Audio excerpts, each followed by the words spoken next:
This is Cybersecurity with the Design Boss. I'm here presenting to you the PHERE-phoney compilation.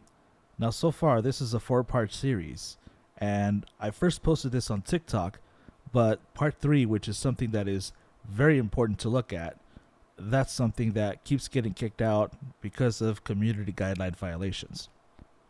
Now, what I'm doing here is I'm putting everything that I have so far on PHERE-phoney.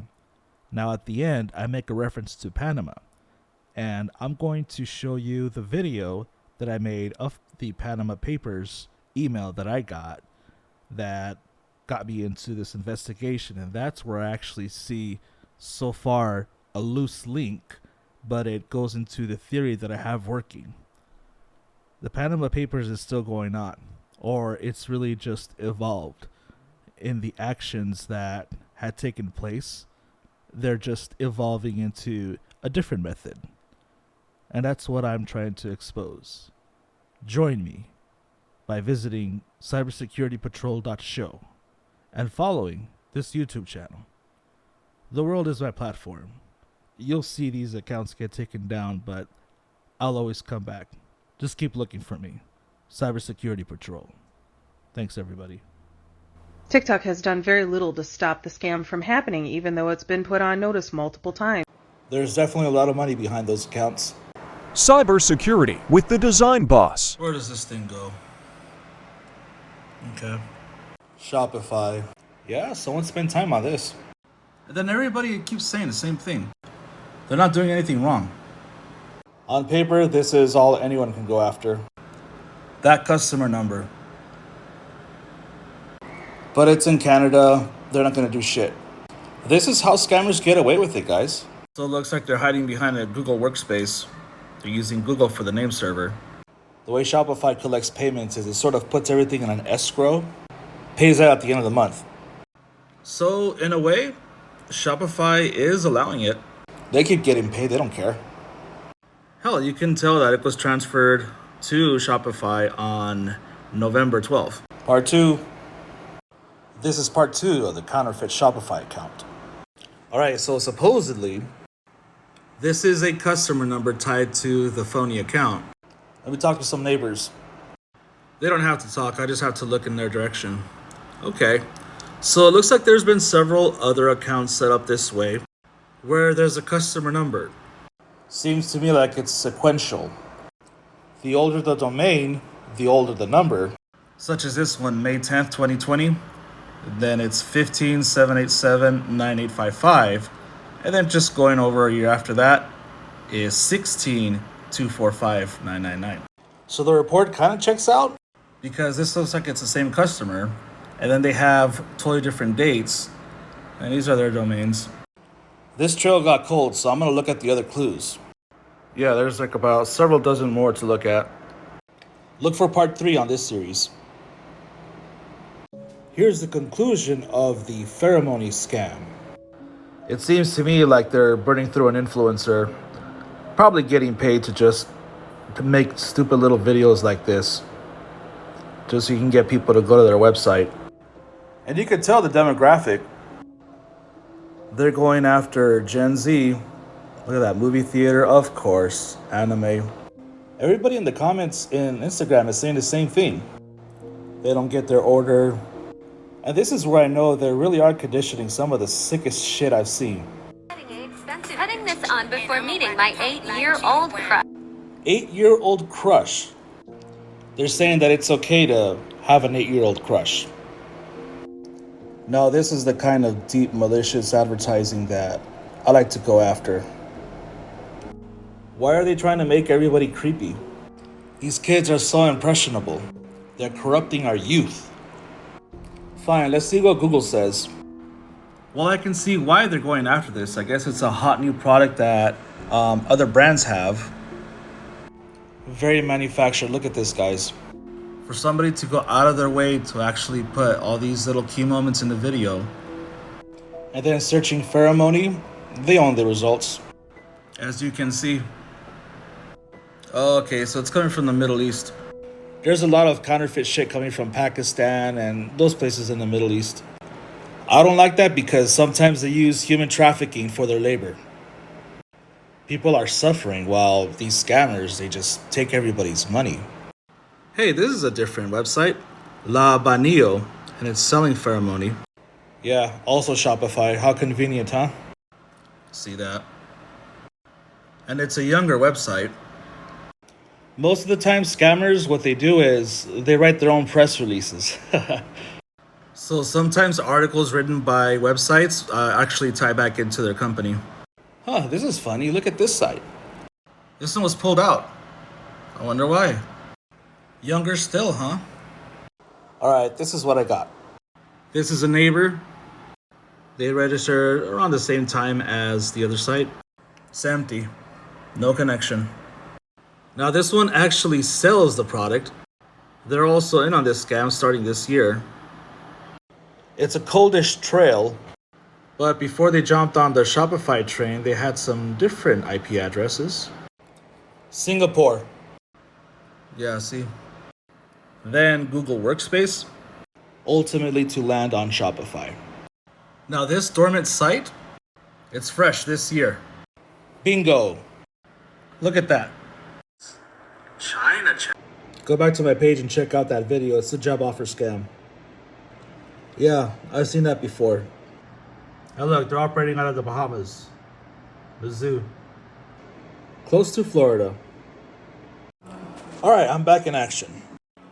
I've re-uploaded PHERE-phoney Part 3, but it doesn't seem to be coming up yet again.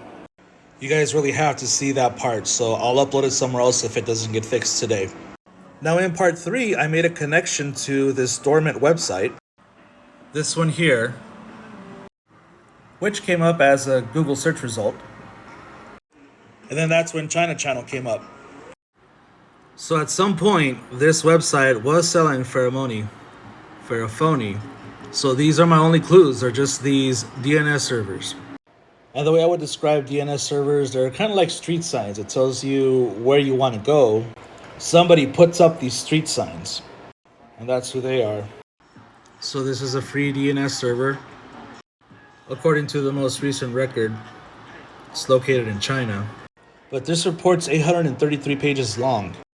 Now that DNS server was used briefly from December 2018 to December 2019. Alright, pre-pandemic. But you see, the domain actually was owned in San Leonardo, California. Now that's January 11, 2018. Right before it was transferred over to the next one, which is the Redmond DDC. Okay, so it's from Online Nick. And looks like after that dormant website was using it, this DNS server settled into China. Okay, so they got connections to China. Now something happened within a month here, December 15th, 2019, and then January 21, 2020. This happened, so it was deleted from Redmond DDC. Okay, that's odd, right? Why would you just delete it? Remember, December, January. Now in part 3, I made the connection that Redmond DDC is from the Bahamas, the zoo. Why December and January? Who would go to the zoo in January, December? Rich people, people that can go on cruises. I'll get into my theory later, but let's keep walking the trail. And that is literally just a name server bouncing off the Bahamas. Now, it hasn't been touched since 2015. They started off Brainy DNS. They've been around forever. Probably a local utility. Yes, he's still local to Nizhou. Okay, it looks like it was an acquisition or just a reconsolidation.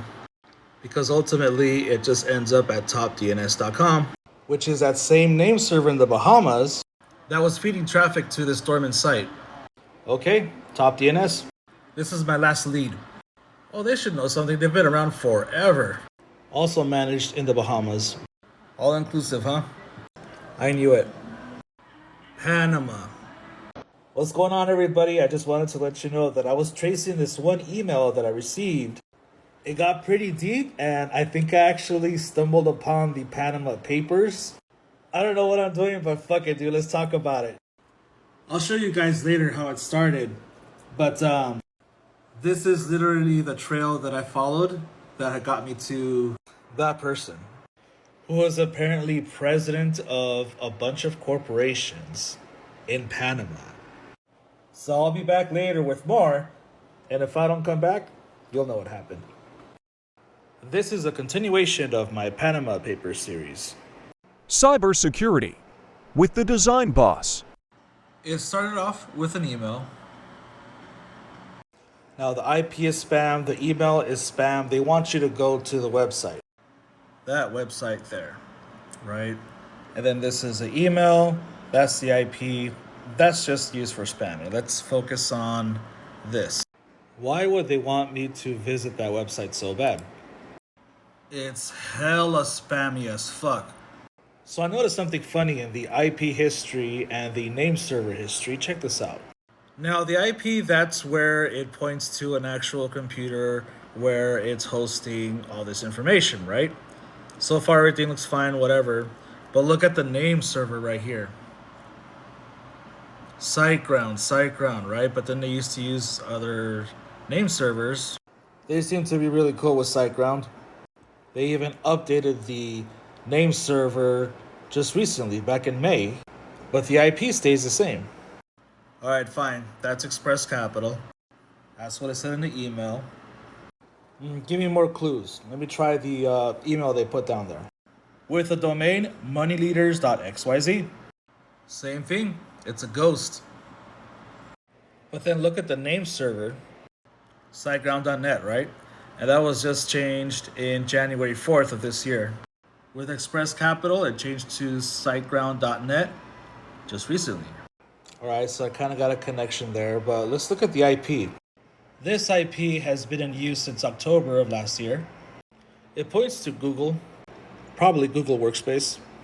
Now let's look at the IP for the other domain. For moneyleaders.xyz, look at the IP. 35209. Also Google. I think someone said Google Workspace in the comments, right? You got it. Alright, so why all the sudden love affair with SiteGround? I mean, the website screenshots also look quite spammy. Remind me to tell you about 2 cows later.